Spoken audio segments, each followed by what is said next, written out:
Assalamualaikum warahmatullahi wabarakatuh. Waalaikumsalam warahmatullahi wabarakatuh. Alhamdulillahil wahidil qaharil azizil ghaffaril mukawwirul laili 'alan nahar tadhkiratan li ulil qulubi wal absar tabsiratan li zawil albabi wal i'tibar. Walhamdulillahilladzi nahmaduhu nasta'inuhu nastaghfiruh wa na'udzu billahi min syururi anfusina wa min sayyiati a'malina may yahdihillahu fala mudhillalah wa may yudlilhu fala hadiyalah. Nashhadu an la ilaha illallah nashhadu anna muhammadan abduhu wa rasuluh la nabiyya ba'dah amma ba'd kama qala Allah ta'ala azza wa jalla fi kitabihil karim na'udzu billahi minasy syaithanir rajim bismillahirrahmanirrahim ya ayyatuhan nafsul mutmainnah irji'i ila rabbiki radiyatan mardiyah fadkhuli fi ibadi wadkhuli jannati al-ayah wa kama qala nabiyuna Muhammad ibn Abdullah man salaka tariqan yaltamisu fihi ilman sahalallahu bihi tariqan ilal jannah. Al-hadis sadaqallahul azim. Ibu-ibu yang saya sayangi karena Allah, alhamdulillah Allah hadirkan kita dalam majelis ini. Sebelum kita mulai kajian kita berdoa kepada Allah, semoga siapapun kita yang hadir dalam majelis ini, insyaallah Allah sehatkan badan kita, Allah kuatkan jasad kita, Allah tambah ruh keimanan kita, Allah luaskan rezeki kita, Allah angkat segala masalah kita, Allah jauhkan kita dari orang-orang zalim, Allah matikan kita dalam keadaan husnul khatimah. Amin. Allahumma amin. Ibu-ibu semua sehat? Alhamdulillah.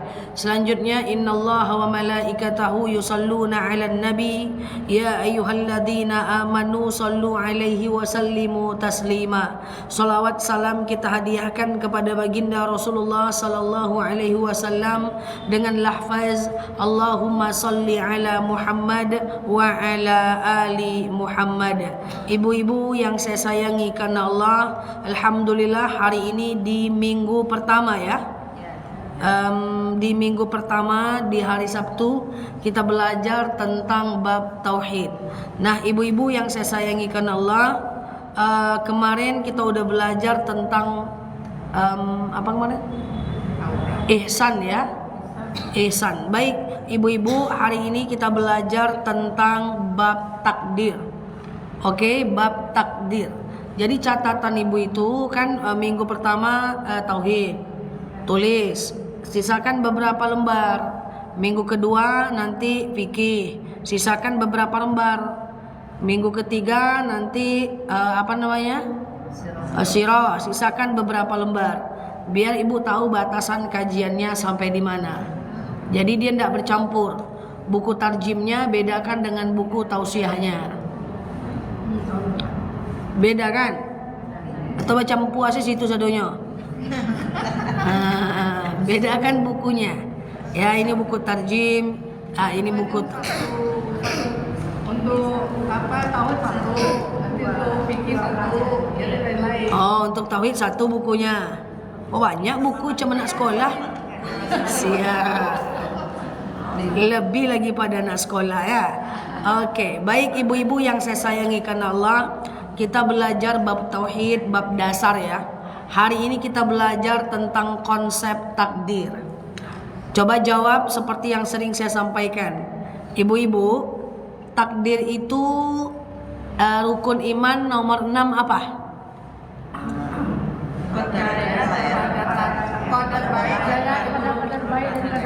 Banyak yang bilang rukun iman nomor 6 adalah percaya kepada takdir baik dan takdir buruk. Tapi ini salah. Jadi bukan percaya kepada takdir baik dan takdir buruk, karena nggak ada takdir itu buruk. Mungkinkah Allah itu memberikan takdir yang buruk kepada kita? Itu tidak mungkin. Semua takdir itu baik. Hanya saja ada dalil wa asa an takrahu syai'an wa huwa khairul lakum wa asa an tuhibbu syai'an wa huwa syarrul lakum. Buruk menurut kita itu yang baik di mata Allah, mau apa kita? Buruk menurut kita itu yang baik di mata Allah, atau misalnya baik di mata kita itu yang buruk di mata Allah. Mau apa kita? Jadi intinya takdir itu adalah semuanya baik. Maka rukun iman nomor 6 itu adalah percaya kepada qada dan qadar. Nah ya, bukan takdir baik dan takdir buruk. Udah berapa usia? Takdir baik. Tapi masih juga. Masih takdir baik dan takdir buruk. Oke, siap. Jadi ibu-ibu yang saya sayangi karena Allah, nah itulah dia takdir, percaya kepada qada dan qadar. Nah, banyak orang suka bingung nih, takdir itu bisa diubah atau tidak. Kenyataannya tapi suara saya jelas? Kenyataannya takdir itu bisa diubah. Ada dalil ad-du'a tughayyiru takdir. Doa merubah takdir. Semua takdir itu bisa diubah. Cuma masalahnya nggak boleh diubah. Ada yang nggak boleh diubah. Kita bisa ubah, ada yang nggak boleh diubah. Nah, makanya takdir itu kita bagi menjadi dua. Pertama ada namanya takdir mubram. Apa namanya? Takdir mubram. Yang kedua ada namanya takdir mu'allaq.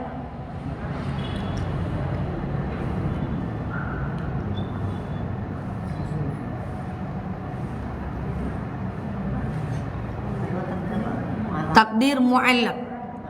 Mu'allaq, bukan mu'allaf. Mu'allaf orang masuk Islam. Hah? Iya, mu'allaq. Coba, mu'allaf artinya apa? Orang masuk Islam. Mu'allaq artinya apa? Takdir yang bisa diubah, ya kan? Bedanya apa? Titik doang. Beda titik, beda arti. Satu fa, satu ko, ya kan? Iya enggak? Yang satu fa, yang satu ko. Ya, mu'allaf artinya orang yang masuk Islam. Mu'allaq artinya takdir yang bisa diubah. Oke? Jadi takdir itu terbagi dua. Ya, takdir mubram dan takdir mu'allaq. Takdir mubram adalah takdir. Nah, udah ya, kita bahas ya. Yang pertama adalah takdir mubram. Takdir mubram ini adalah takdir yang tidak bisa kita ubah. Dan kalau kita ubah, kita berdosa. Tidak boleh mengubahnya. Jangan takdir mubramnya diubah, takdir mu'allaqnya nggak diubah. Apa contoh takdir mubram? Takdir mubram itu adalah given by Allah. Itu bahasa kampung saya.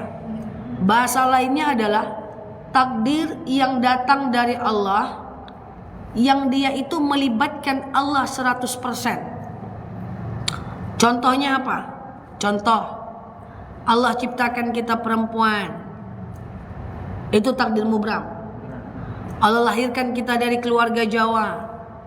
Allah lahirkan kita dari keluarga Minang. Allah lahirkan kita di satu kota. Di mana nama kotanya? Itu mutlak.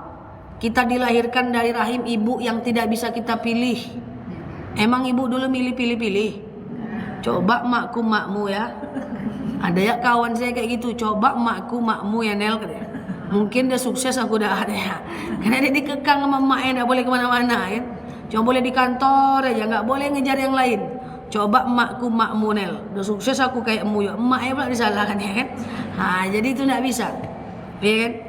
Itu Allah ciptakan kita. Mau kita orang Jawa, kita orang Minang, dilahirkan dari mak yang seperti apa, dilahirkan dari keluarga seperti apa, ya, kemudian kita dilahirkan di desa atau di kota. Nah, dan itu tidak minta pertanggungjawaban. Semua takdir mubram tidak diminta pertanggungjawaban. Bu Nur, kenapa dulu lahir di Tembilahan? Iya kah? Betul kah? Tembilahan ya? Anda ya. Di mana Bu Nur lahir? Iya kah?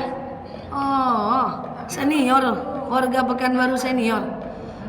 Gitu ya. Kenapa lahir di Pekanbaru? Allah tak akan tanya. Jadi di mana kita dilahirkan, dari siapa orang tua kita, itu takdir mubram. Apalagi takdir mubram, bentuk hidung kita, bentuk muka kita, bentuk bola mata kita, rambut kita ini keriting atau lurus, bentuk alis kita, bentuk bibir kita, itu semuanya takdir mubram. Kulit kita hitam, kulit kita putih, ya, itu dia adalah semuanya adalah takdir mubram. Takdir yang tidak bisa kita ubah. Kita dilahirkan pendek, tinggi, kita dilahirkan dalam keadaan cacat atau dalam keadaan sempurna, itulah takdir mubram, tidak bisa kita ubah dan tidak boleh mengubahnya kecuali dengan syarat dan ketentuan tertentu. Bentuk gigi kita, bentuk telinga kita, itu adalah takdir mubram yang tidak bisa kita ubah. Plastik. Oke, sampai sini definisinya dulu, baru saya ke contohnya. Paham sampai sini? Maka takdir mubram kalau kita ubah yang udah Allah berikan, berarti termasuk golongan orang yang tidak menerima takdir. Ibaratnya ibu, suami udah capek-capek kerja, tapi ibu tak pernah mensyukurinya, suami ibu akan marah. Ibu udah capek-capek jadi istri yang soleha, tapi di mata suami belum sempurna, ibu tetap akan marah. Allah udah ciptakan kita fi ahsani takwim, tapi kita ubah-ubah, maka Allah akan marah. Berapa miliar jumlah penduduk yang ada di Indonesia ini, satu pun tak ada yang mirip. Bahkan orang kembar pun tak ada yang mirip, betul? Neneknya, emaknya tahu bahwa dia adalah perbedaannya, nggak ada yang mirip. Makanya ada dalil laqad khalaqanal insana fi ahsani takwim. Sungguh manusia ini diciptakan sempurna bentuk. Nah, ibu-ibu yang saya sayangi karena Allah, dalam takdir mubram ini Allah Subhanahu wa taala itu ciptakan kita yang tidak bisa kita ubah dan tidak boleh kita ubah. Itulah tadi yang dinamakan dengan takdir mubram. Nah, kalau mau diubah dia ada regulasinya. Contoh, maka karena takdir mubram adalah takdir yang tidak bisa kita ubah, maka saya tanya sama ibu-ibu semuanya, bolehkah kita hidung pesek dimancungkan? Tidak. Kenapa tidak boleh? Karena dia takdir mubram. Sekarang banyak melanggar syariat. Jadi proses perubahan itu ada beberapa kaidah. Yang pertama, kalau dia berubahnya itu bisa kembali seperti semula dalam waktu cepat, itu boleh. Contoh, pakai bedak boleh? Boleh. Karena bisa dihapus. Ya. Pakai lipstik boleh? Boleh. Bisa dihapus. Pakai merah-merah di sini boleh? Boleh. Blush on. Taulah ibu lagi pada saya ya. Blush on. Boleh? Boleh. Karena bisa dihapus. Iya kan? Kemudian misalnya pensil alis boleh? Boleh. Bisa dihapus. Ya, pakai apa lagi namanya? Susu pula. Iya kan? Apa lagi namanya? BB cream. Boleh? Boleh. Karena bisa dihapus. Tapi untuk yang boleh tadi, ibu-ibu tetap perhatikan syariat. Kalau memakai itu jangan waterproof. Kalau waterproof dia menghalangi wudhu. Coba saya tanya, pakai kutek boleh?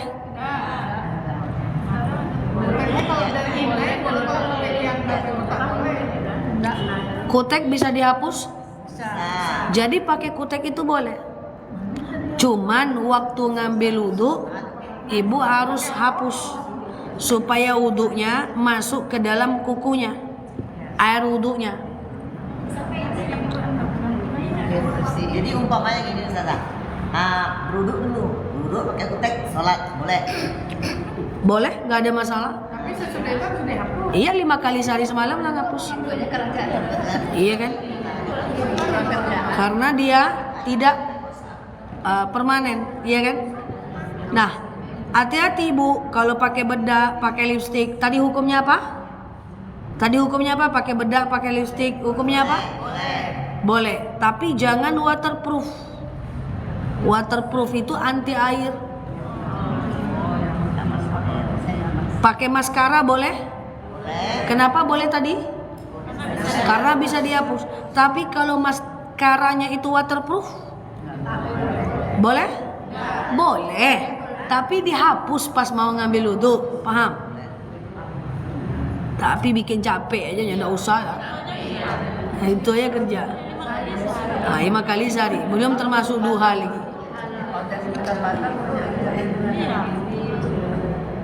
Nah, jadi kalau dia ini masih konsep pertama nih, kita pelan-pelan nih. Kalau dia bisa kembali seperti semula dalam waktu cepat, itu boleh. Asal tidak tabarruj, contoh tindik gigi, kan bisa kami cabut ustazah, tapi kan tabarruj lain daripada yang lain, dia tidak boleh. Paham sampai sini? Kalau inai itu nggak apa-apa, karena dia masuk ke dalam kuku, dia tidak menghalangi wudhu. Paham? Jadi takdir mubram itu kan tadi takdir yang Allah ciptakan kita, yang tidak bisa kita ubah. Tapi boleh kita merubahnya dengan syarat dia kembali seperti semula dalam jangka waktu yang cepat. Kecuali apa-apa yang disunahkan untuk memotongnya. Misalnya potong bulu ketiak itu bukan merubah bentuk, memang disunahkan barang itu. Ya kan? Nah, potong bulu-bulu memang disunahkan dia. Nah, sekarang tapi kalau dia permanen, perubahannya itu tetap, perubahannya itu permanen, atau dalam jangka waktu yang lama, dan lamanya itu kembali seperti semulanya itu nggak jelas. Artinya waktunya lama, dia berubah juga seperti dalam waktu yang lama, maka itu nggak boleh, haram, atau paling sedikit syubhat. Apa namanya? Syubhat itu adalah antara halal dan haram. Antara halal dan haram, diragukan. Nah, itu adalah syubhat. Apa contohnya? Misalnya nih, merubah yang permanen, merubah takdir mubram, yang takdir mubram itu berubahnya permanen. Contoh misalnya, hidung pesek, operasi mancung. Permanen? Haram, berarti merubah takdir mubram.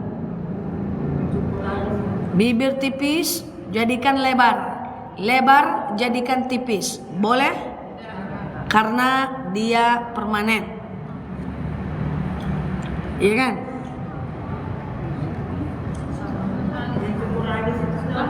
Oke, ini yang jelas dulu nih, yang permanen dulu nih. Contoh, pakai behel, tapi alasannya cuman pengen cantik doang, bukan alasan kesehatan. Cuman pengen merapikan. Itu apakah rapinya permanen? Setelah dirapikan, apakah behel itu rapinya permanen? Permanen. Jadi boleh nggak? Lambat betul jawabnya, padahal tahu ya. Behel itu merubah bentuk kan? Nah, jadi boleh nggak behel? Kok bisa dibilang boleh? Alasannya jarang dirambat. Oh, mantap juga. Giginya itu juga bentuknya berubah. Boleh kalau dia alasan adalah saran dokter. Misalnya dokternya bilang, "Bu, kalau ibu nggak pakai behel, nanti efek sampingnya adalah ibu akan jadi radang mulut.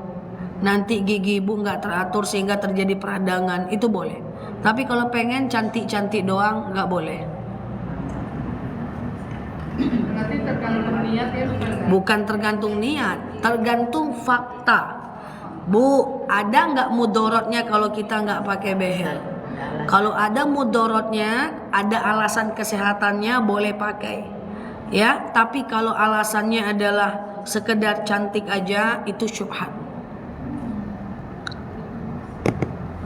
Contoh lagi misalnya, ibu-ibu yang saya sayangi karena Allah, itu kalau dia permanen ya, kecuali alasan kesehatan, misalnya seperti pen, itu kan kesehatan, dia masang pen, kemudian sumbing, kan diubah, supaya dia bisa ngomong. Gigi palsu kan tuh kesehatan. Masa ibu makan bubur ayam terus? Iya kan? Nah ini itu adalah alasan kesehatan. Maka itu hukumnya boleh. Nah, jadi ini yang ini dulu nih pelan-pelan nih, ini pelan-pelan.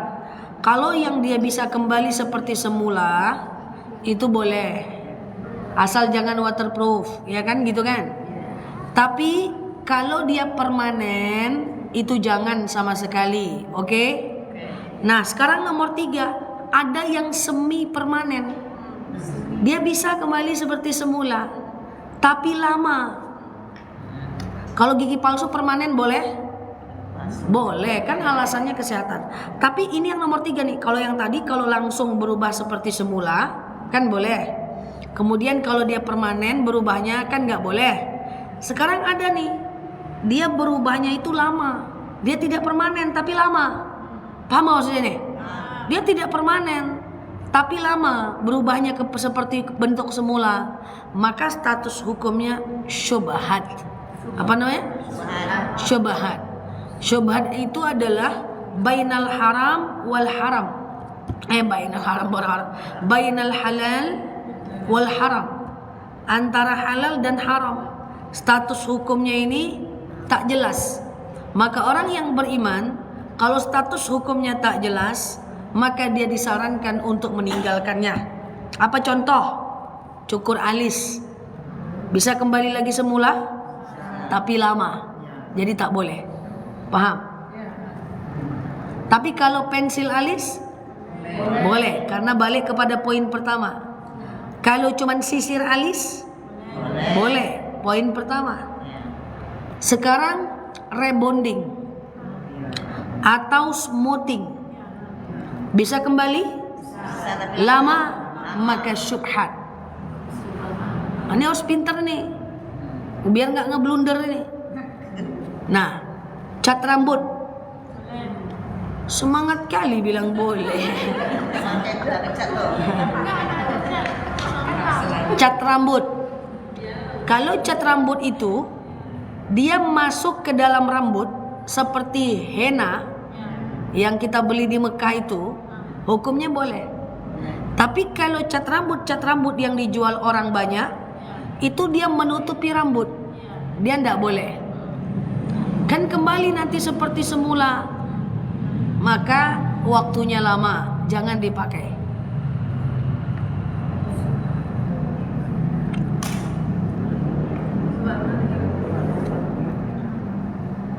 Berarti tergantung merek ya Ustaz ya, kalau cat rambut.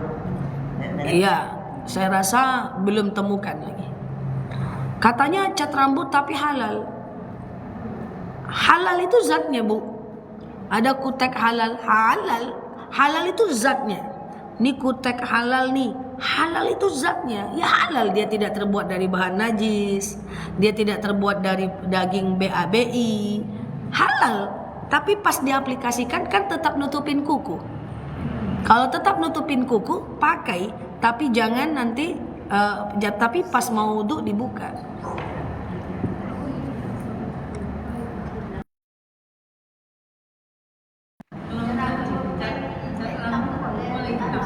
Oke? Nah, kalau ngecat rambut hitam itu udah haram, nggak boleh. Uban dihitamkan atau sampo uban itu nggak boleh. Ya, mencabut uban makruh, tetapi kalau gatal boleh cabut. Jadi pakai extension boleh nggak? Nggak tahu kami apa extension itu saja. Jadi kalau yang hitam tadi bisa rambut warna hitam tapi mereknya henna, nggak boleh juga. Mana ada? Nggak ada. Nggak mungkin henna mereknya hitam. Dalam dalil dikatakan haram ngecat rambut hitam. Oh, berarti nggak ada emangnya. Nggak ada, orang jual pun nggak ada. Rencana mau. Rencana mau ya. Makanya tanya. Apa tadi, sampai mana tadi? Apa istilah apa tadi? Extension apa tadi? Extension. Extension itu adalah nyambung bulu mata atau nyambung rambut, bisa nggak kembali seperti semula? Bisa, tapi lama dan bentuknya udah tak jelas lagi. Sulam alis, sulam bibir itu kembali tapi lama. Sulam alis tak kembali lah, tak? Allahu a'lam bishawab. Tapi hal-hal kayak gitu jangan dikerjakan karena dia syubhat.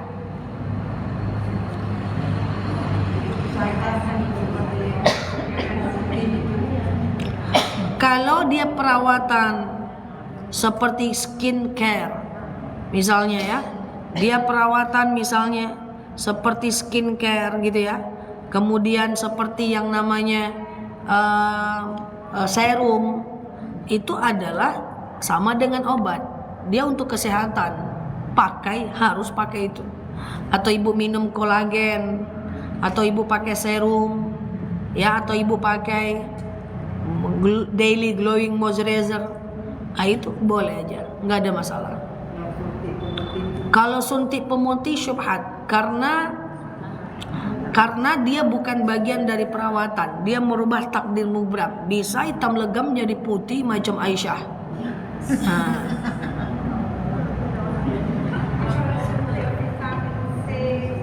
Vitamin C nggak ada masalah, nggak ada masalah.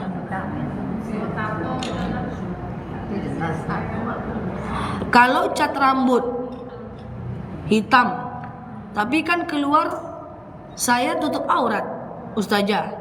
Bukan masalah auratnya, masalah ngecat rambut hitam tuh ya nggak boleh. Ya, oke.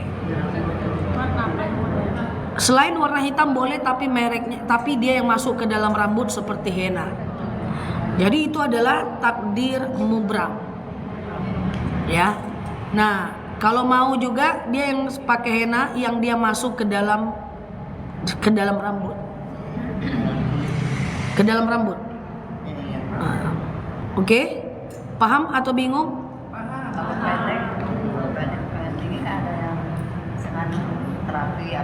Kalau terapi, kemudian kalau terapi pengen tinggi, minum susu tinggi, itu nggak ada masalah. Dia sama dengan minum kolagen biar kulitnya kenceng, asal terbuat dari bahan halal, nggak ada masalah. Tato udah jelas, emang tato bisa hilang? Bisa, sakit, tapi dia permanen itu, nggak boleh tato, ya. Tapi kalau sekedar perawatan, ya ibu misalnya ngapain lah ibu perawatan facial atau detox, ya itu nggak apa-apa.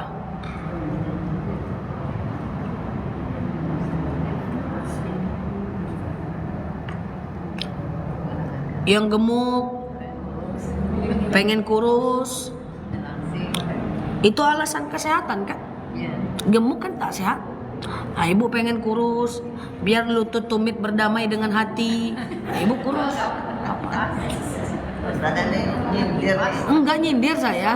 Saya enggak nengok, saya nengok layar aja dari tadi. Ya kan?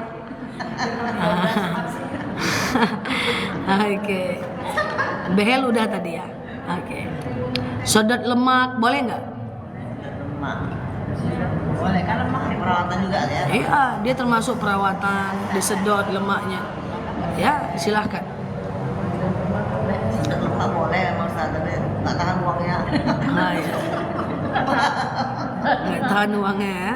Oke. Ustazah, kalau KB yang di steril? Tergantung dokter. Steril tergantung dokter.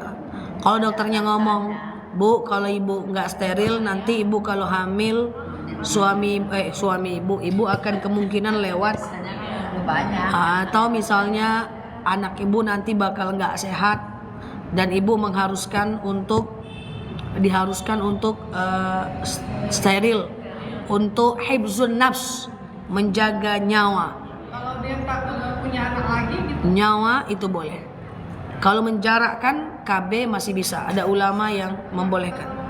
Tapi kalau dia sekedar ingin tidak punya anak, dia steril nggak boleh. Sama status dengan behel tadi. Seperti behel tadi mirip kasusnya. Jadi maksud saya, Kalau bisa janganlah diubah-ubah yang ini. Ini namanya takdir mubram.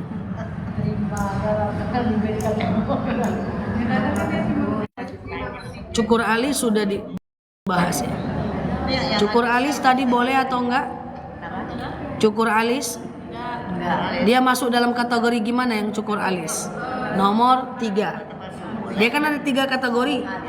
Pertama, kalau dia bisa kembali seperti semula, semertalnya pakai bedak bisa dihapus, pakai lipstik bisa dihapus, pakai merah-merah blush on bisa dihapus, itu boleh. Nah, tapi kalau pakai waterproof, nanti pas mau wudu dihapus dulu baru wudu. Kutek itu boleh. Pas mau wudu dihapus dulu kuteknya baru ngambil wudu, karena dia bisa kembali seperti semula. Yang kedua adalah yang dia permanen, ini haram kecuali alasan kedokteran. Yang permanen lah, apa yang permanen? Ya, oplas pengen cantik doang, kemudian mancungkan, pesekkan, lebarkan, kecilkan gigi kelinci, gigi apa, itu semua itu karena dia permanen, dia menjadi haram. Kecuali alasan kesehatan. Ya, seperti sumbing tentu dibaguskan. Seperti pasang gigi palsu tentu boleh karena dia alasan kesehatan. Masa ibu makan bubur ayam terus? Kalau dia permanen itu alasan kesehatan, behel boleh. Tapi kalau behel cuman pengen cantik doang nggak boleh. Nah, kemudian ada yang ketiga terakhir namanya syubhat. Syubhat itu nggak jelas antara halal dan haram. Dia permanen tapi sebentar berubah.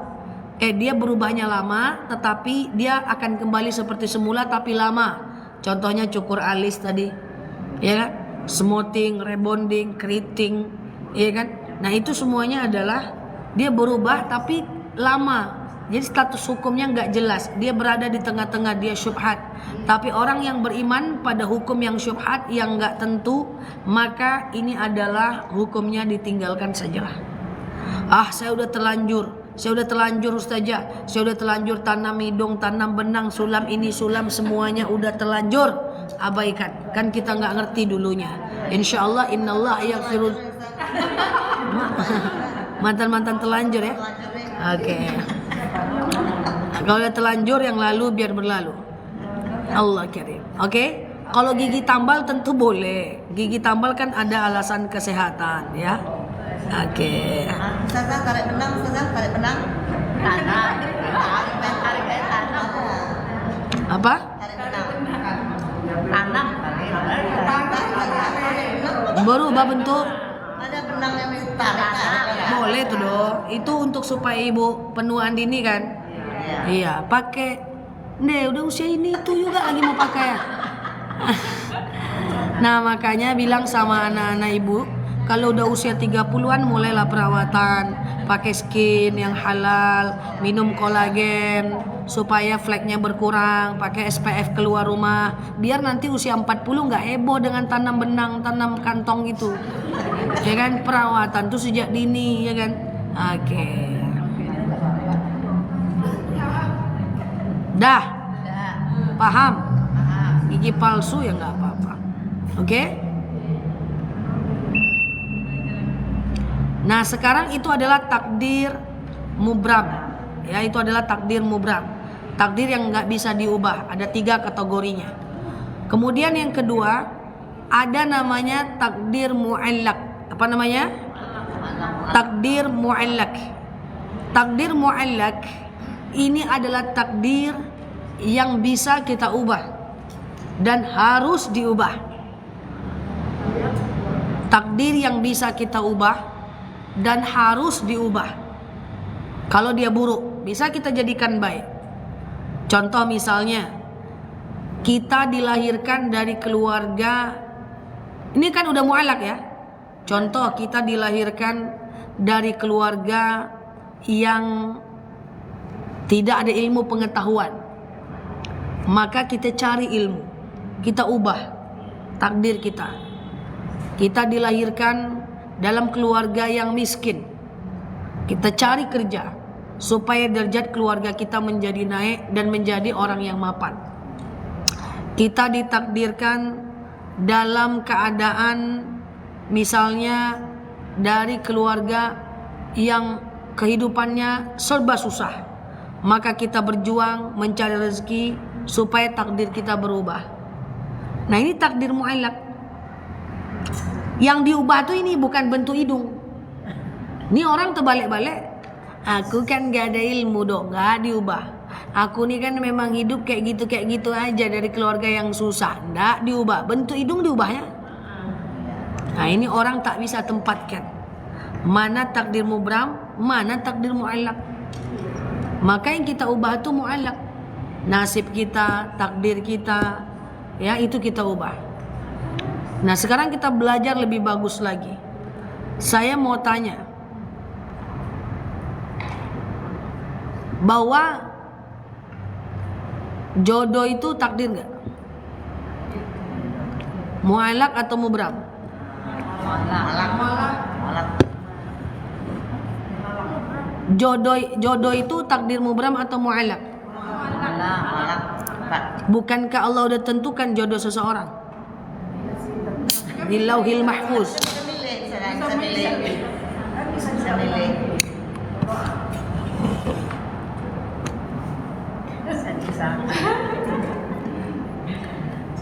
Jodoh kita itu adalah takdir kita. Itu dulu, tunggu dulu Besti, sabar dulu, jangan protes. Jodoh kita itu adalah takdir kita. Kalau kayak gitu, masa jodohku tukang selingkuh? Kan gitu?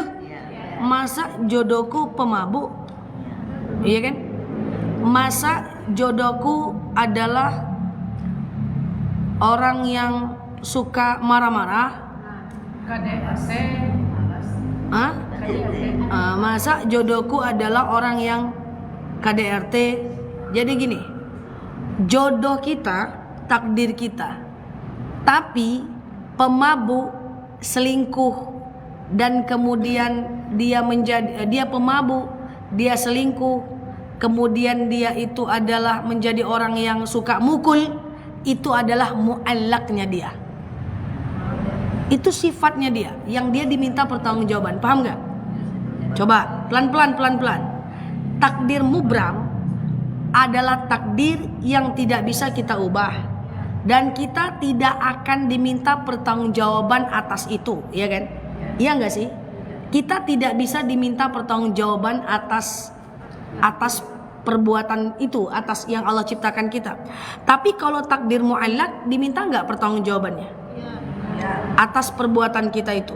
Nah, jodoh kita takdir, tapi persoalan dia selingkuh, persoalan dia adalah menjadi orang yang jelek, yang nggak baik, itu adalah takdir mu'allaqnya dia. Ya, itu pilihan dia, bukan karena Allah yang menjadikan dia seperti itu. Paham saya ini? Oke? Paham? Pulang aja yuk. Sifat. Sekarang gini, ini ada jodoh kita nih, inilah suami ibu deh, tapi kok suamiku ini jelek ya, tapi kok suamiku ini suka selingkuh ya, tapi kok suamiku ini jahat ya, tapi kok suamiku ini, sementara suami orang baik. Jahat, suka selingkuh, atau baiknya dia, itu adalah takdir mu'allaqnya dia. Sebenarnya dia bisa jadi orang baik, tetapi dia memilih jadi orang yang buruk. Karena kullu mauludin yuladu alal fitrah. Setiap kita ini dilahirkan dalam keadaan fitrah. Baik buruknya dia itu pilihan dia. Paham? Oke, tapi bisa nggak kita ubah dia jadi orang yang baik? Bisa nggak kita ubah dia jadi orang yang taat? Bisa. Paham? Nah, makanya pakai dalil ya ayyuhalladzina amanu la taqnatum mir rahmatillah. Jadi jangan putus asa dengan rahmat Allah, karena kalau pada takdir mu'allaq, suami yang tak taat bisa kita jadikan taat dengan kita berusaha dan mendoakan dia, karena dia mu'allaq. Ya, pada takdir mu'allaq kita tidak boleh berputus asa. Ya kan, makanya ada orang yang bilang, "Ustazah, suami saya itu menjadi orang yang tidak sholat. Boleh nggak saya menceraikan dia?" Saya bilang, kalau kesalahan dia itu hanya merugikan dirinya aja, maka tidak usah berpisah, bersabar, jangan putus asa. Bisa jadi 10 tahun, 20 tahun lagi dia jadi orang yang paling taat. Tapi kalau kesalahan dia itu tidak mengantarkan kita kepada ibadah, malah kesalahan dia itu membuat kita tak bisa mengaji, kita tak boleh sholat, tak boleh majelis taklim, kita disuruh buka aurat, baru selesaikan itu. Oke? Paham ya? Nah, itulah yang ingin saya sampaikan. Nah, jadi ibu-ibu yang saya sayangi karena Allah, itu dia. Jadi wala taqnatu min rahmatillah, ya. Jadi kita tidak boleh putus asa dengan rahmat Allah. Yang putus asa itu orang-orang yang zalim. Kecuali kalau kita yang dibuatnya tidak sholat, kecuali kalau kita yang dibuatnya tidak puasa. Intinya gini, rumah tangga itu mengantarkan kita kepada kebaikan, betul? Kepada ibadah, kepada ketaatan. Jika rumah tangga itu sudah tidak mampu lagi mendatangkan kepada ketaatan, tidak mampu lagi mendatangkan kepada kebaikan, yang ada cuma dosa, dia selingkuh, kita nggak mau melayani, hina menghina, baku hantam, saling amarah, boleh kita check out, boleh kita keluar, boleh memilih berpisah, dengan syarat kita kena, kena dosanya. Tapi kalau cuma dia yang nggak sholat, kita bisa masuk surga? Bisa. Maka berusahalah untuk mendakwahinya, mengajak dia kepada kebaikan, sehingga apa? Sehingga takdirnya bisa berubah. Seperti itu. Sekarang saya tanya, orang yang meninggal bundir, tahu bundir? Kayak gitu ya, nggak usah kita sebut. Orang yang meninggal bundir, apakah itu takdir? Tidak.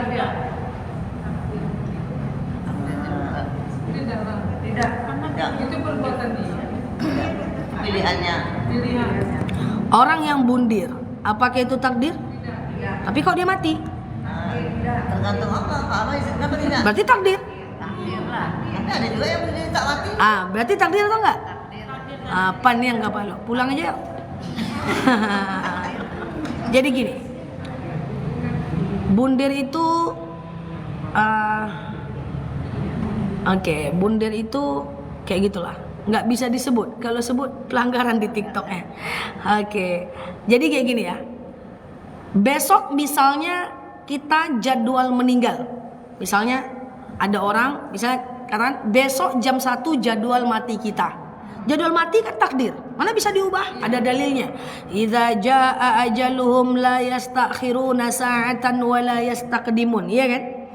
Maka jika datang ajal, maka tidak akan digeser saatan, 1 jam ataupun 1 detik.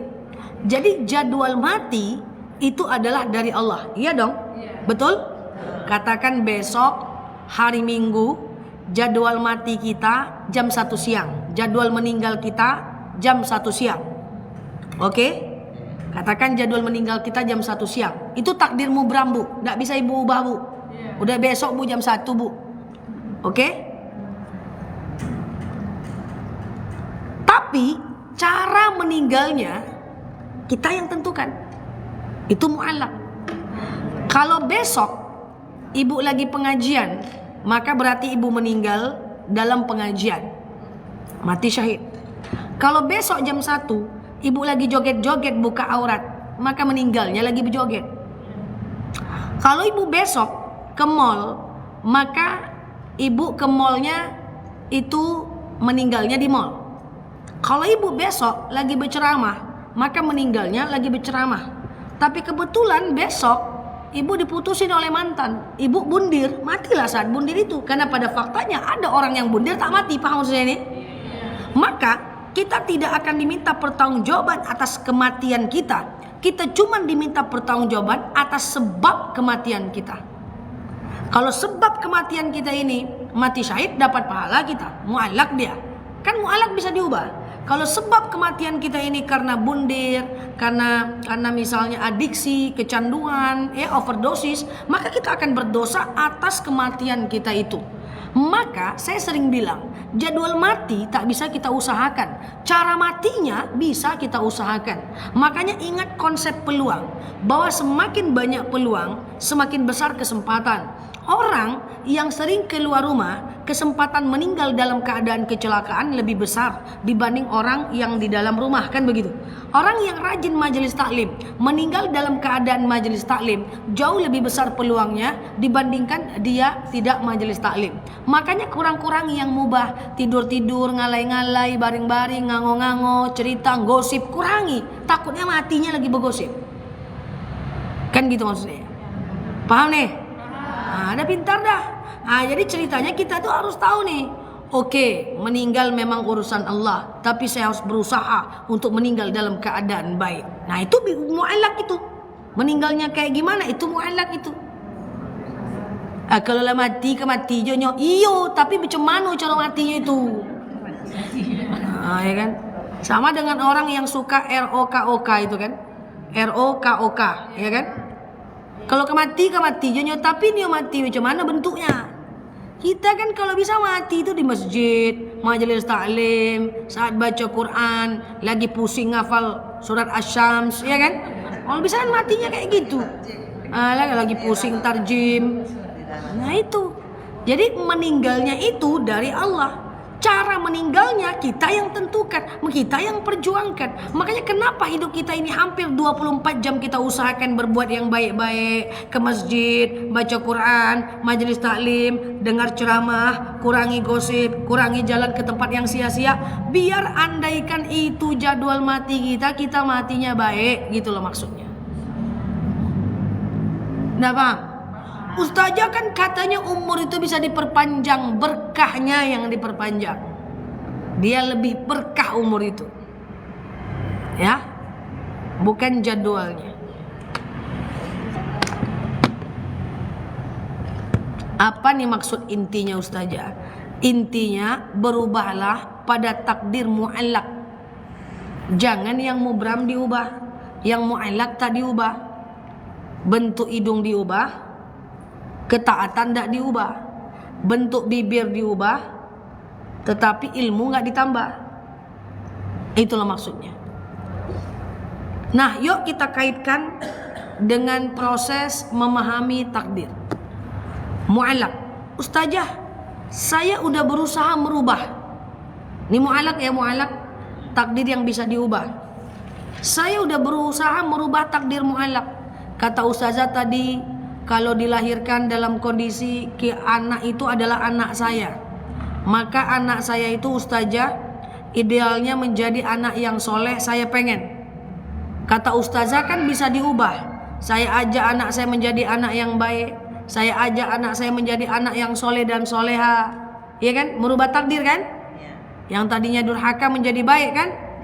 Tapi ndak juga dia mau berubah. Tetap jadi anak yang durhaka. Saya ajak mengaji, dia tak mau. Saya ajak belajar, dia tak mau. Saya masukkan pesantren, dia kabur. Saya undang ustadz, dilawannya ustadz itu. Saya masukkan pesantren, jungkil balik dia di pesantren tuh. Saya ajak dia mengaji, menjerit-jerit dia. Padahal saya sudah mengajak dia kepada kebaikan, merubah takdir mu'allaq saya. Tapi dia tidak juga berubah. Maka pakai konsep yang lain, yaitu ada bab namanya bab tawakal. Nah, tawakal kita serahkan kepada Allah. Jangan ambil haknya Allah, Bu. Yang memberikan orang itu hidayah adalah Allah. Apakah kita? Tidak. Tugas kita cuma menyampaikan. Tugas kita cuma mengajak. Berubah atau enggaknya dia, itu urusannya kepada Allah.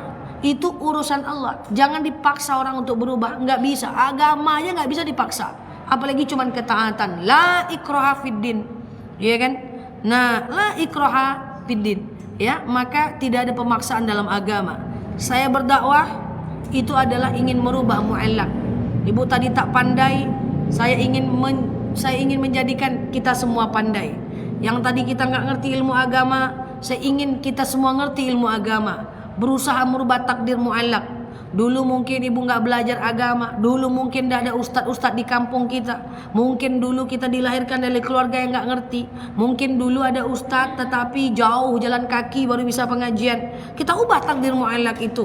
Saya berusaha merubahnya, ya. Lalu kemudian apakah jemaahnya berubah atau tidak, taat atau tidak, itu bagian dari tawakal. Maka idealnya orang Islam ini bahagia. Karena dia hanya berusaha merubahnya. Berubah atau tidak dia serahkan kepada Allah. Itulah namanya tawakal.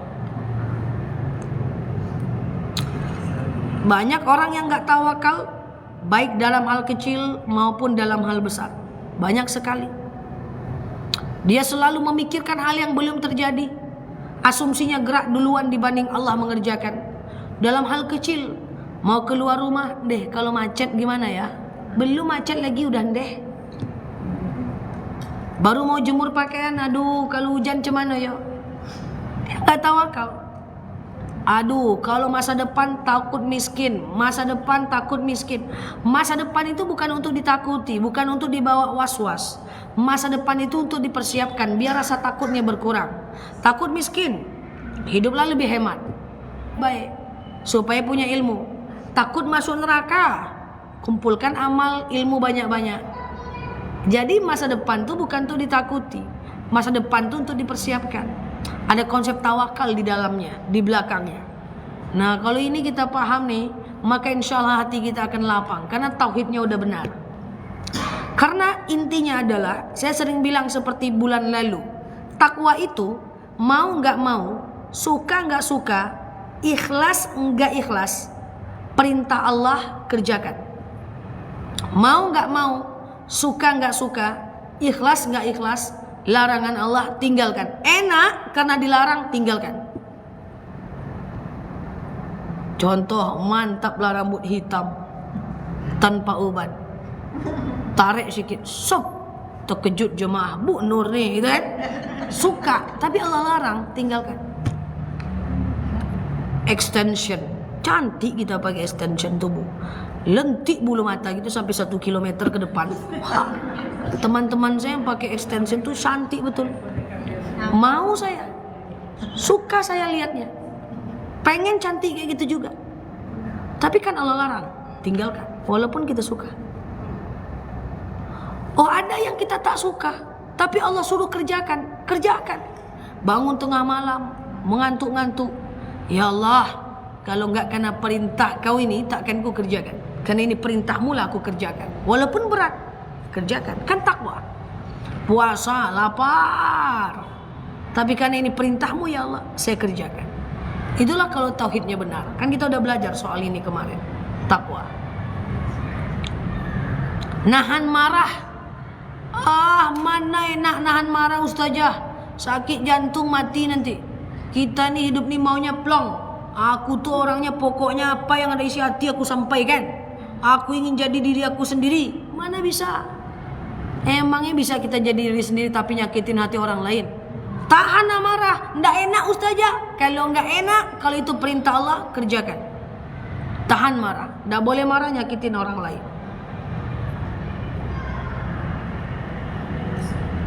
Riba tuh enak ustazah. Kita bisa punya mobil, punya motor, bisa punya rumah. Tapi kalau dia larangan Allah, tinggalkan.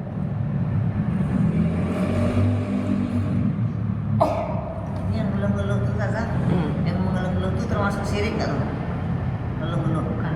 Gimana nanti hari hujan, nanti hari panas. Itu termasuk dia tidak tawakal, tauhidnya bermasalah. Khawatir masa depan kan? Iya. Iya. Belum terjadi dia udah pikirkan. Termasuk syirik kan? Bukan syirik, itu tauhidnya yang belum duduk. Hal kecil hati-hati. Kalau macet gimana ya? Belum macet lagi, pergi aja lah dulu.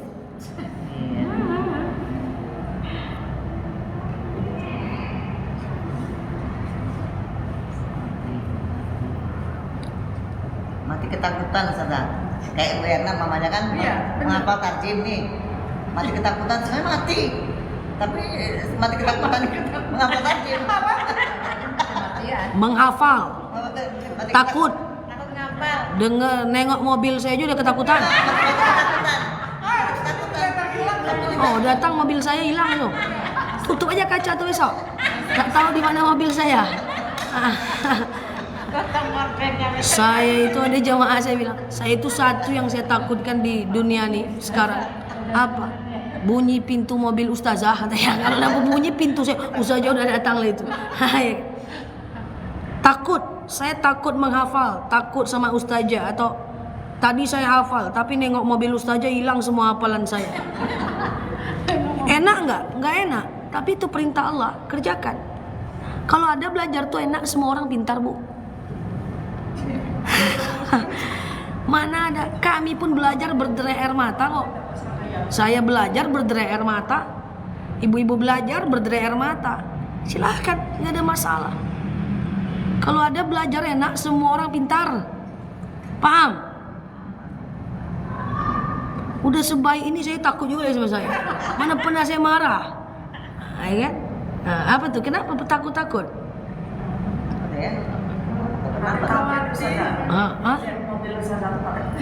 Oh, lihat mobil ustazah takut. Jantungan. Nah, gitu kan. Jadi nggak ada belajar tuh yang mudah. Ustazah payah kali ngafal doa-doa. Payah. Emangnya saya belajar gampang? Wah, saya juga belajar berderai air mata.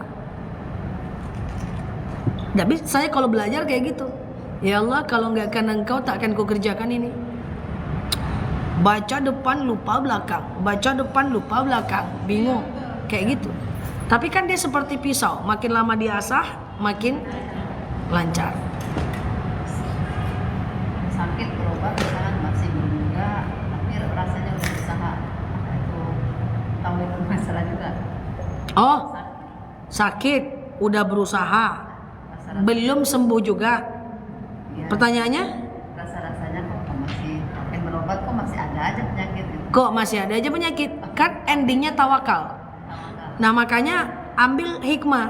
Karena setiap kejadian yang terjadi pada kita pasti ada mafhum mukhalafah. Pasti ada maksud dan tujuan baik Allah kepada kita. Satu hal yang perlu kita pahami, tidak mungkin Allah itu zalim sama hambanya. Itu harus clear. Tidak mungkin Allah itu jahat sama ibu-ibu. Orang yang sakit bertahun-tahun, tapi Allah mungkin gak jahat. Tidak. Kadang-kadang Allah itu kasih kita sakit supaya nanti pas sehat Allah jadikan kita orang yang paling bersyukur karena merasakan indahnya sehat. Atau Allah ingin menggugurkan segala dosa-dosa kita dengan kesabaran kita. Makanya yang belum sakit, sekali-kali pergilah ke rumah sakit. Tengok orang yang sakit itu. Tengok orang yang luka bakar menjerit, orang yang sakit mah menjerit, nengok orang yang kesakitan, supaya kita tahu indahnya sehat. Makanya sekali-sekali pergilah ziarah, biar tahu rasanya mati, biar takut mati. Boleh. Ini jangankan pergi ziarah, nengok jenazahnya kabur. Ayo Bu masuk Bu. Duluan aja lah Ustazah. Masih ada mayat di dalam, hidupnya bekomu. Iya Ustazah. Coba bayangkan. Sekarang udah enggak. Udah enggak ya, Masya Allah. Udah belajar ya. Udah belajar. Dulu ya.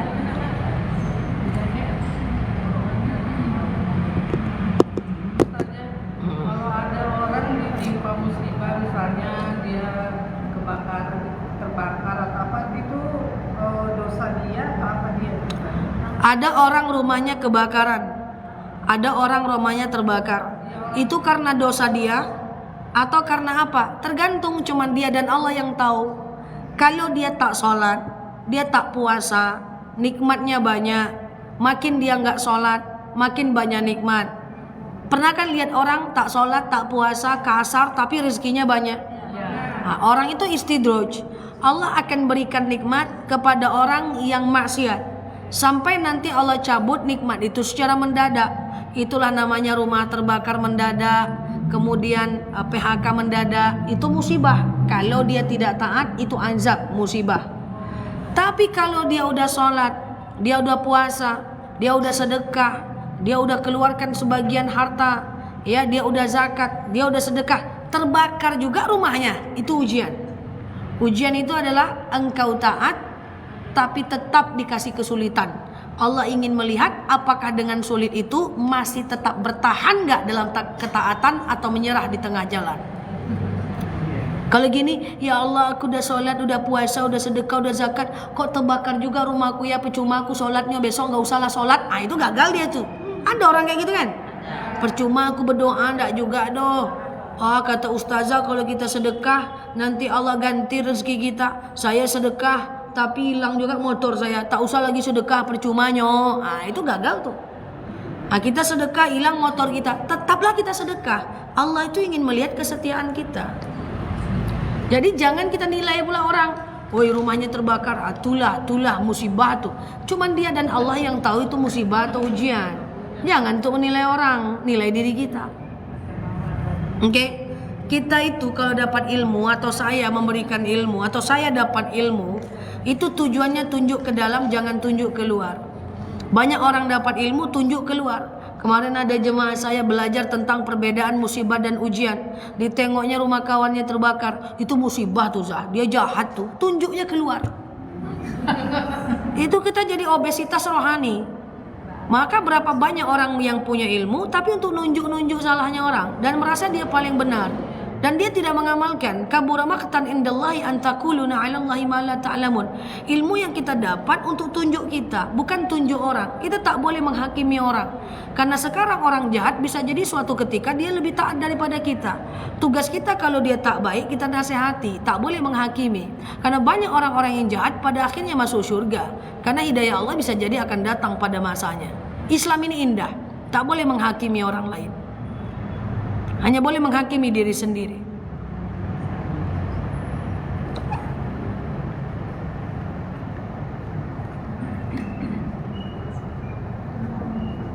Diam.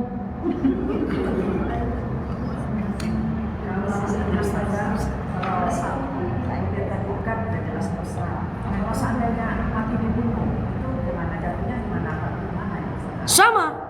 Jadwal kita meninggal besok, rupanya dia dibunuh. Meninggalnya takdir, sebab meninggalnya adalah tapi dia tidak bertanggung jawab. Dia tidak berdosa. Ya, dia tidak berdosa untuk itu. Ya, sama. Bukan. Kalau dia bundir nggak mati berarti tidak jadwal matinya. Berarti takdir mubram tidak berlaku hari itu.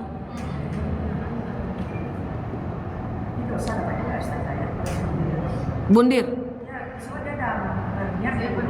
Oh, bundir dosa besar.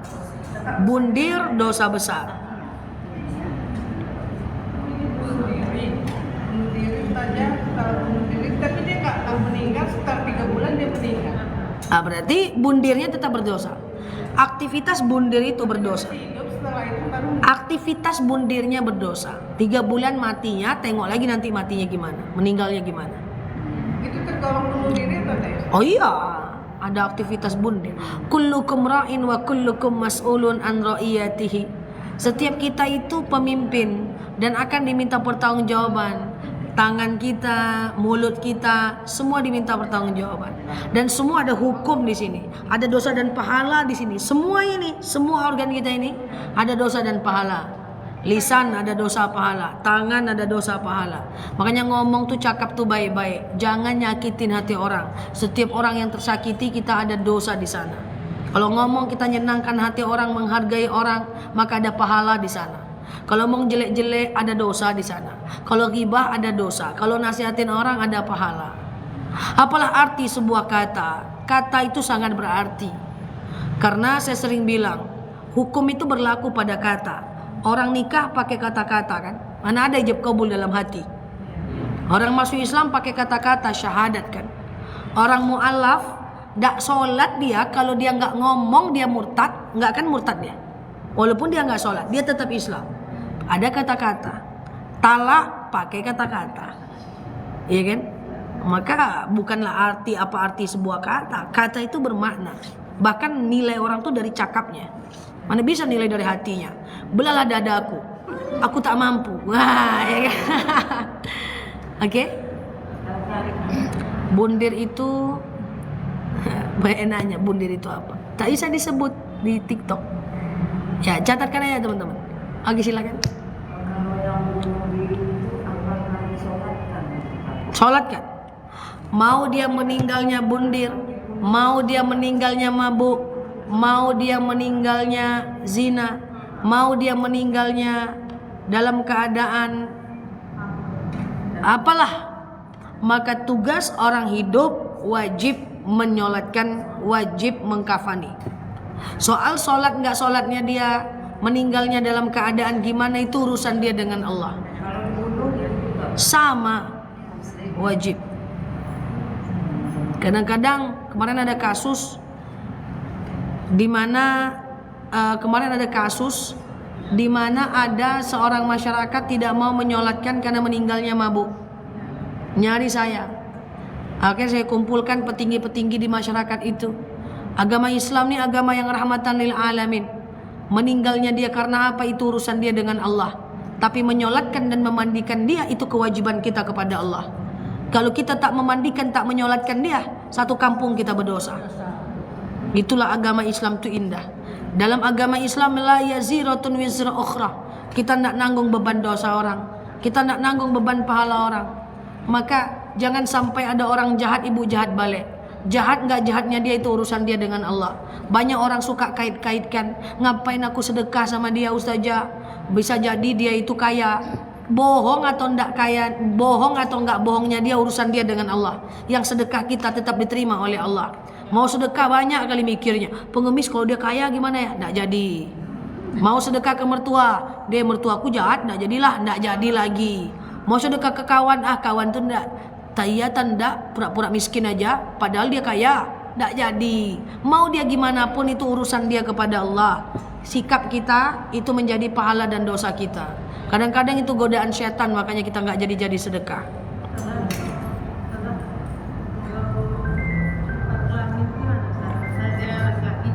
Itu udah jelas haram. Itu kan mubram. Meninggalnya gimana? Apanya yang bagaimana? Meninggalnya jenis kelamin aslinya. Ibadahi sesuai dengan jenis kelamin aslinya. Silakan. Ini anak saya punya, ini mungkin sedikit ini adik angkat saya, dia mau bertemu. Hah? Mau apanya jawabannya itu setinggi, upahnya dekatnya. Oh jangan sebutkan namanya. Kalau cerita tanya orang, kita jadi ghibah nanti.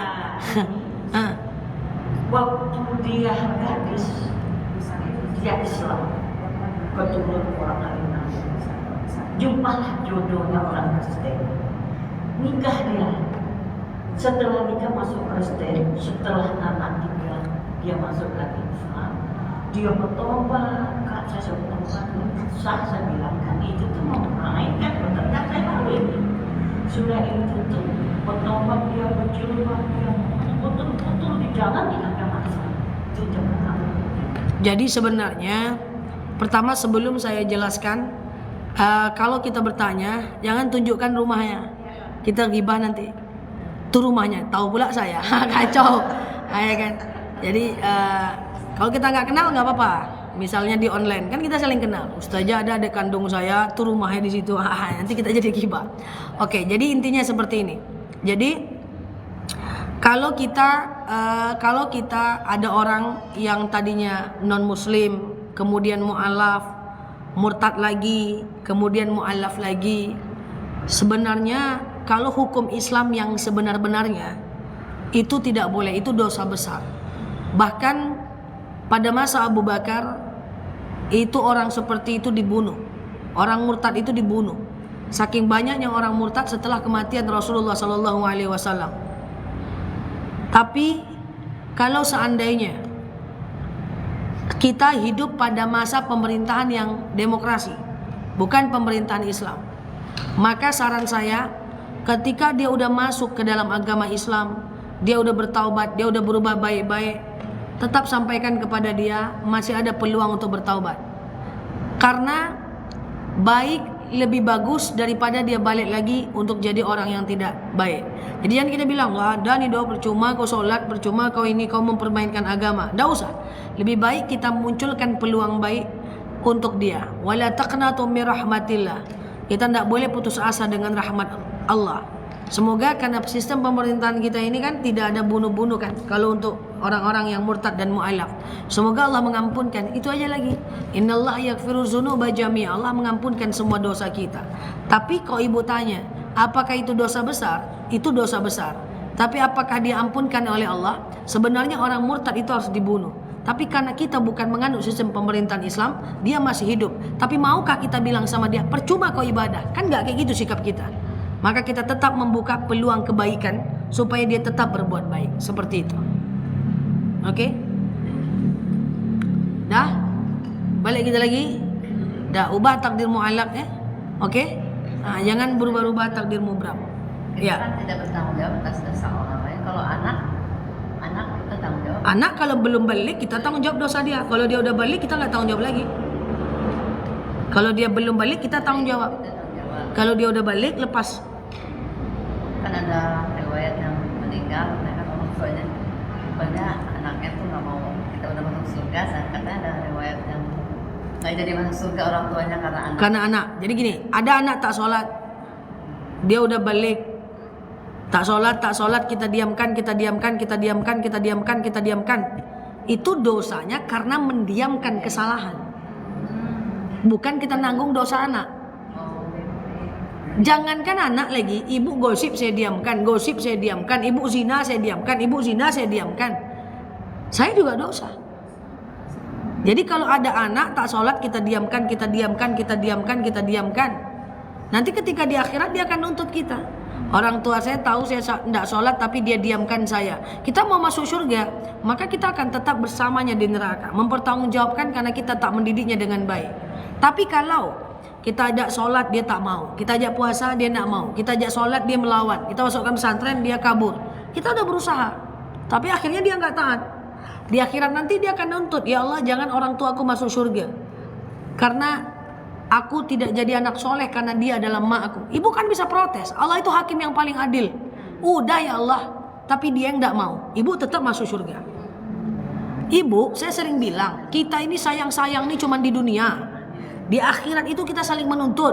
Suami nuntut istri, istri nuntut suami, ibu nuntut saya. Yang saya sampaikan salah, ibu akan nuntut saya. Di dunia ini aja, oh Ustazah Nela tersayang. Shalalala, di dunia aja. Andai yang saya sampaikan ini salah, ibu bakal nuntut saya. Nah, di dunia ini aja kita baik-baik aja. Dengan suami, dengan orang tua, I miss you, I love you. Besok di akhirat kita akan menuntut. Hutang piutang 1000 pun kita tuntut. Karena kita pengen amal yang banyak. Orang yang gosipkan kita, kalau tak sempat minta maaf, kita tuntut. Lumayanlah, cuan pahala. Masalah didiamkan. Sementara kan ada orang utang sama, misalnya saya ada utang sama ibu ini yang saya utang itu meninggal.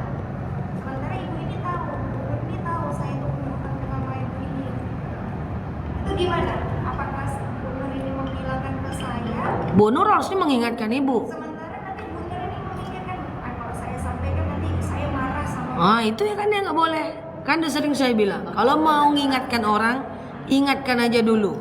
Belum tentu orang itu marah. Kan itu macam tadi. Tidak tawakal. Asumsi bergerak duluan dibanding Allah yang mengerjakan. Sebelumnya dia udah selisih paham. Bu Nur ini udah selisih paham sama saya karena Bu Nur bilang kan ada utang. Iya, tugas Bu Nur hanya mengingatkan. Bu Nur nggak perlu takut orang yang diingatkannya itu marah atau tidak. Karena kalau dia marah, Bu Nur tetap dapat pahala. Kalau orang itu tak marah dan mengganti hutangnya, Bu Nur dapat pahala 2. Jadi dakwah adalah perdagangan yang tidak pernah rugi. Ada kawan saya salah, saya ingatkan dengan bahasa yang tidak menyakiti. Dia balik marah, saya dapat pahala sudah dakwah.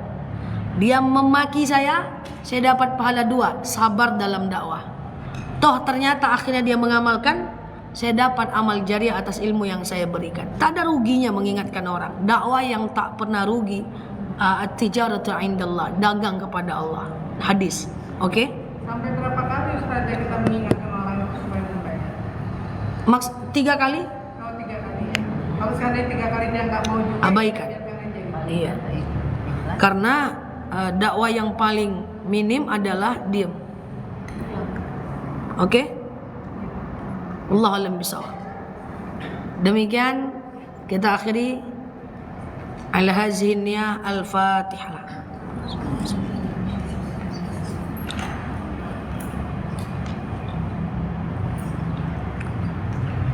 Amin ya Allah, amin ya Rahman, amin amin ya mujib as-sailin. Allahumma salli ala Muhammad wa ala ali Muhammad. Allahumma inna nas'aluka ridhaka wal jannah, na'udzubika min sakhatika wan nar. Allahumma inna nas'aluka salamatan fi dinina, afiatan fi jasadina, ziyadatan fi ilmina, barakatan fi rizqina, taubatan qabla al-maut, rahmatan indal maut, maghfiratan ba'dal maut. Allahumma hawin alaina fi sakaratil maut, najata minan nari wal afwa indal hisab. Allahumma antas salam minkas salam wa ilaika ya'udu salam, fahyina rabbana bis salam wa dakhilnal jannata darus salam, tabarakta rabbana wa ta'alita ya hadzal jalali wal ikram. Allahumma inna na'udzubika minal hammi wal hazan, na'udzubika minal ajzi wal kasal, na'udzubika minal jubni wal bukhli, na'udzubika min ghalabatid daini wa qahri rijal.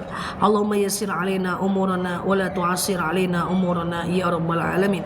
Allahumma in kana rizquna fis sama' fa anzilhu, wa in kana rizquna fil ardi fa akhrijhu, wa in kana rizquna ba'idan fa qaribhu, wa in kana rizquna haraman fa tahhiruhu ya rabbal alamin.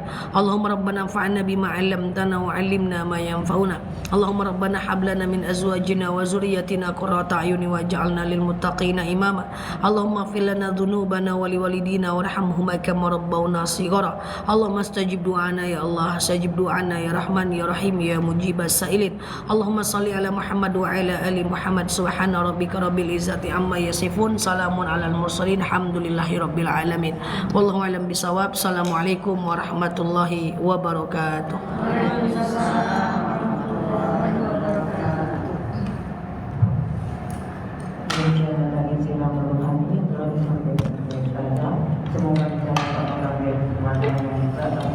Halo teman-teman semua, thank you ya yang sudah nemenin aku. Teman-teman yang baru mampir boleh klik foto yang ada di atas, kemudian follow, aktifkan tombol loncengnya ya. Alhamdulillah, agar teman-teman dapat video terbaru dari aku. Nah, untuk live ini akan aku tampilkan di channelnya aku. Teman-teman boleh jadi subscriber di channelnya aku karena ceramah-ceramahnya panjang. Waalaikumsalam warahmatullahi wabarakatuh. Karena ceramah-ceramah panjangnya aku ada di channelnya aku ya. Teman-teman ya, yang baru mampir boleh klik foto yang ada di atas, kemudian follow, aktifkan tombol loncengnya agar teman-teman dapat video terbaru dari aku ya. Dan di jam 8 malam kita ada tanya jawab, silahkan kita ngobrol santai di sana di jam 8 malam ini ya teman-teman ya. Dan nanti video ini bagi teman-teman yang terlambat, tadi ada nanyain hukum rebonding, smoothing, gigi palsu yang tadi udah disampaikan di awal. Cuman mungkin teman-teman terlambat, jadi kita nggak mungkin ulang lagi ya. Jadi ini ada di channel, teman-teman subscribe aja channelnya, atau kita tanya jawab lagi nanti malam di jam 8 malam. Oke, happy weekend ya teman-teman semuanya. Sehat selalu di sana dan sampai ketemu di live berikutnya. Dan cek ribuan video aku yang lain, di dalamnya juga udah ada jawaban-jawaban terkait dengan apa yang teman-teman ingin tanyakan. Oke, kita tutup dulu ya. Subhanakallahumma wa bihamdika nasyhadu an la ilaha illa anta nastaghfiruka wa natubu ilaik. Nah, lalu di sini sampai paham. Assalamualaikum warahmatullahi wabarakatuh. Bye bye. Jazakumullah ya teman-teman ya. Sehat selalu semuanya. Oke. Sampai ketemu di live berikutnya, dan jangan lupa teman-teman gabung di video-videonya aku, itu udah cukup jelas kok semuanya insyaallah. Semoga bermanfaat. Assalamualaikum warahmatullahi wabarakatuh. Bye bye. Terima kasih ya teman-teman. Kita mau sholat jenazah dulu, jadi aku tutup ya. Bye bye.